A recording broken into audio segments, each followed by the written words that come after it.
Okay, this is demo number 3 for your self-portrait project. The goal today is to take this sort of semi-scary craziness and to turn it into something that looks a little bit more like a portrait. We want to keep some of the vibrant colors and the vibrant brush strokes, but we're going to kind of focus a little more on bringing out flesh tones, bringing out some details, and pushing the kind of the lights and the darks, which are the things that actually make a face feel like it's a round, three-dimensional object.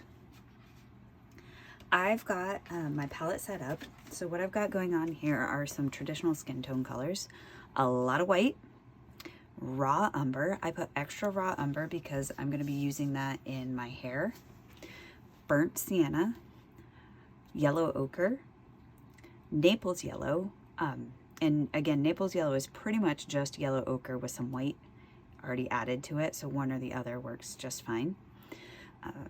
This is cadmium red medium, this is cadmium red light, this is alizarin crimson, so this is like a red that goes a little bit more purple.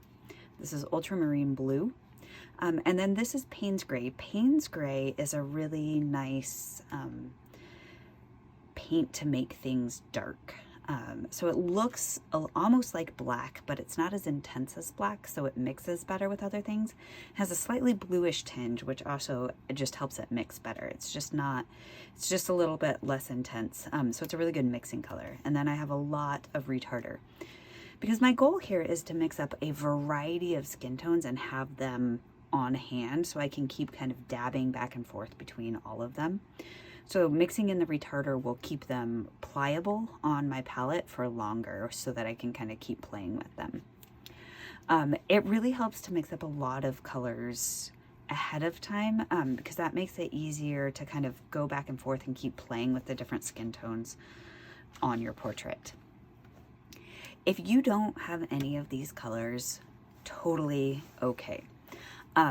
Essentially, skin tones are all a variety of like brown and brownish. This is essentially like brownish yellow. You can do some brownish red and even some brownish blue, depending on your skin tones. So to make brown, if you just have the primary colors, which are red, blue, and yellow, mix them all together. And usually you want to throw in a little bit extra red and maybe a little bit extra blue. But it's essentially the mix of those all that get to a brown color. And then what you can do from there is you can kind of push yellow, push blue, push red if you need to, and then add some whites to tone things down a lot. So if you don't have any of these colors, again, the classroom has some of these, but start by mixing up some browns and then kind of pushing it with just a lot of brown and then pushing it in one direction or the other until it starts to feel more like your own skin tone. So I'm going to be mixing up some more Caucasian skin tones. If you have more brownish skin tones, you're going to pull from the raw umber and the burnt sienna a little bit more and the ultramarine blue just a little bit more. I'm going to be pulling from these colors a little bit more, but it really is kind of the mixture of all of them that makes skin tones. So here I go mixing up a lot. One more thing before I mix. You want to throw in a lot of white, especially if you have a lighter skin tone. But even most skin tones, like you want to throw in more white than you really think. These colors on here already have a lot of white, and I need to go even lighter for them to feel like actual skin tones. Okay, here I go now.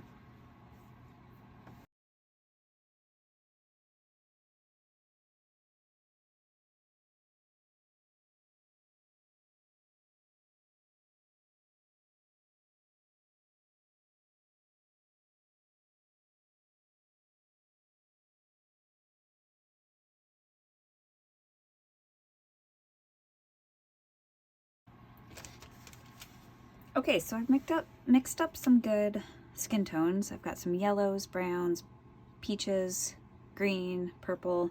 I'm gonna dark brown for like eyebrows and my eyes are brown, things like that. So you'll notice I haven't mixed a ton. That's totally okay because we want to work in small sections. on the face. And then also if I need to mix up more, I can mix up more. The more variation in your face, the more lifelike it's gonna feel. If you paint everything the same color, you start to feel plasticky, a little bit like a Barbie. So we're going for variation, so so it feels more like real skin. I'm gonna use a medium to small paintbrush. This one's a size 4. And I'm gonna kind of work in the face. So I'm gonna keep pushing things lighter, some things darker. And then once I get some more of the face tones in, I'll go into some of the details of the eyes and the nose and the mouth. And as I need to, I may mix up more paint. I may get another sheet, a palette sheet out so I can like keep expanding my options. But yeah, we'll just kind of like, I'm looking at color, I'm looking at value, and I'm looking at detail. And again, it's gonna take, I'm probably gonna do, I've only got 1 layer here. It's gonna take at least 2 or 3 more layers to really finish this off well. I wanna make sure I get rid of all these like empty spots where the paper is showing through, and play with details. But what I don't wanna do, when I say add 2 or 3 more layers, I'm not talking completely, I'm talking letting things peek through. So even when I did the blue here, I've got that purple line that's coming through a little bit from before. So I still want to let these colors peek through. So I'm not doing completely opaque layers. I'm just kind of adding, building up detail in certain areas.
So I've built up the face. It's starting to look a little bit more normal. Now again, we're not going for like perfect, beautiful face, or beautiful, like smooth, perfect, realistic portrait. We want to celebrate the colors and the brush strokes. You can see, when I take a brush stroke, I don't like mush it around. Like I leave the brush stroke as it is, and I moved around in different areas.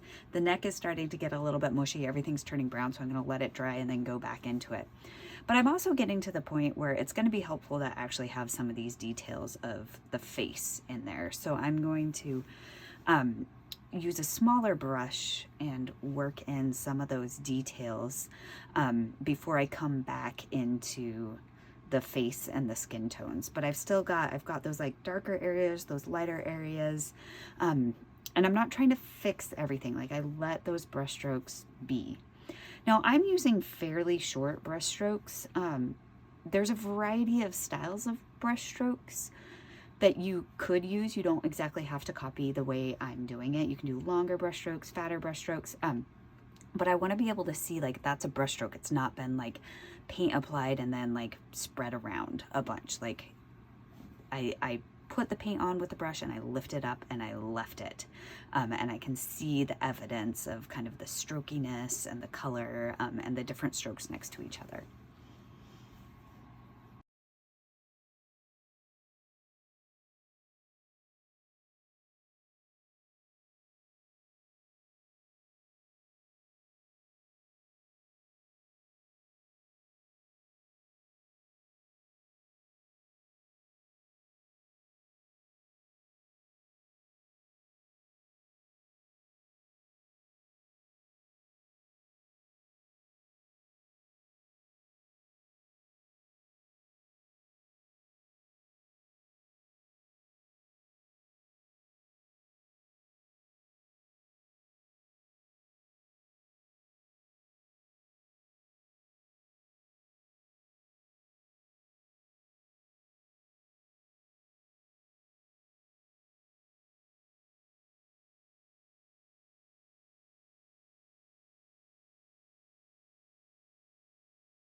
Okay, so already that helps a bunch to make it feel a little bit more realistic. Now, it's always a little bit of a give and take. Like I've made the lines around my eyes just way too big, but I can push that back in with these skin tones that I've made.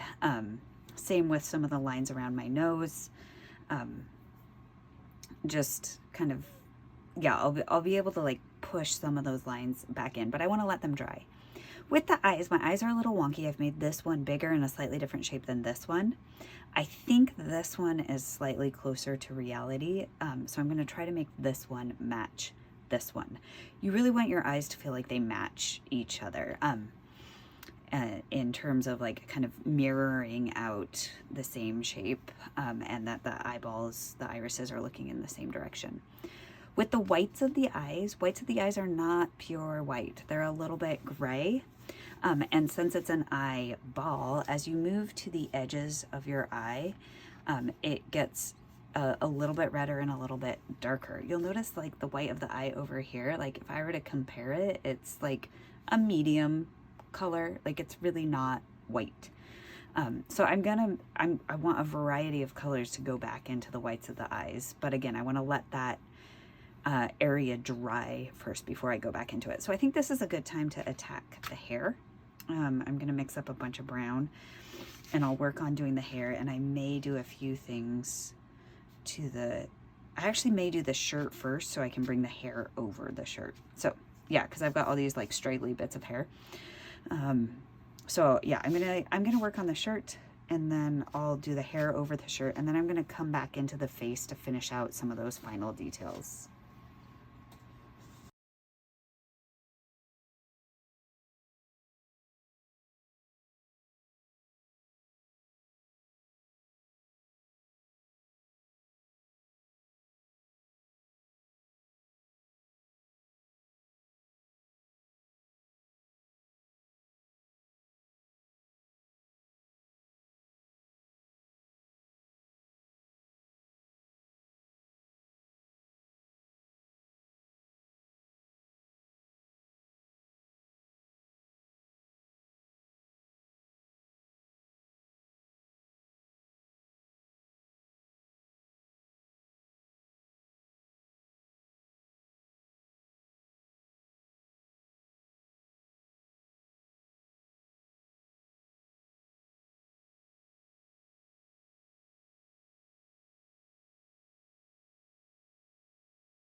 So I pushed the shirt, I took that a lot of that green out. I pushed it back to gray because it just felt like there were too many competing colors going on, even though we do want to celebrate color. However, you'll notice that I didn't completely cover the green and the colors that were underneath. There's still moments where they peek through.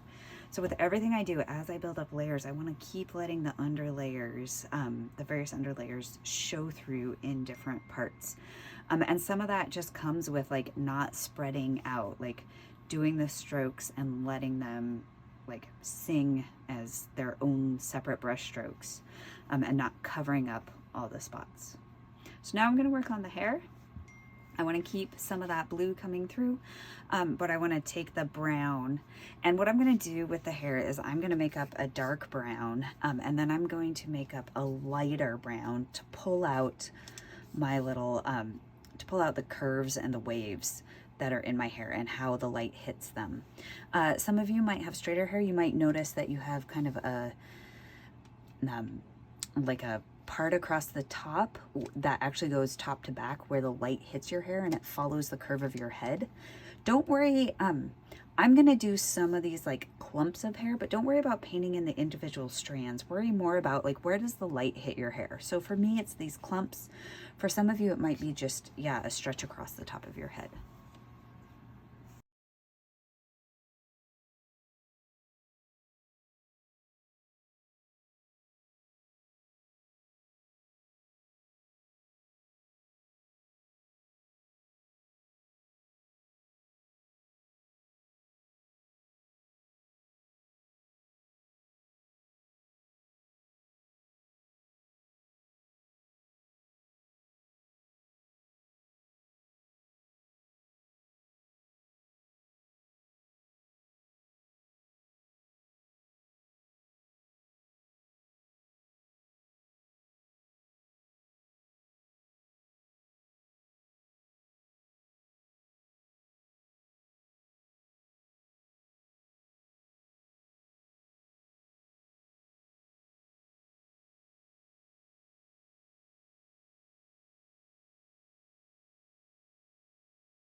Okay, so when I did my hair, you could tell I did really thick strokes, and even that, just the movement in the brush stroke and leaving the paint a little bit thicker gives some shape and some movement to the hair. So I didn't need to do a lot with the hair, but like fixing kind of some of the colors of the face, the hair, and the shirt, you see the vibrance of that underlayer coming through, but it's starting to feel a little bit less crazy and a little more realistic. So I'm going to go back into the eyes with so the areas around the eyes and look at some of the details there, the whites of the eyes, the shape of the eyes, maybe some of the reflection of the eyes. Same thing with the bottom of the nose and the mouth. Give a little bit more color and shape to my lips. And then I'll step back and see where we're at, if I need to adjust the overall color or value of the rest of the face after I do that.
So I think it's at a point where I can feel like, yeah, I can stop.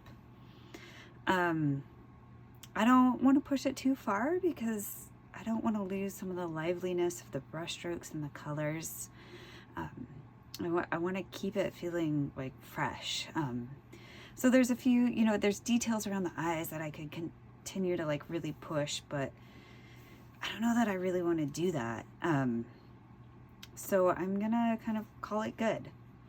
Now there's a few things I want to point out.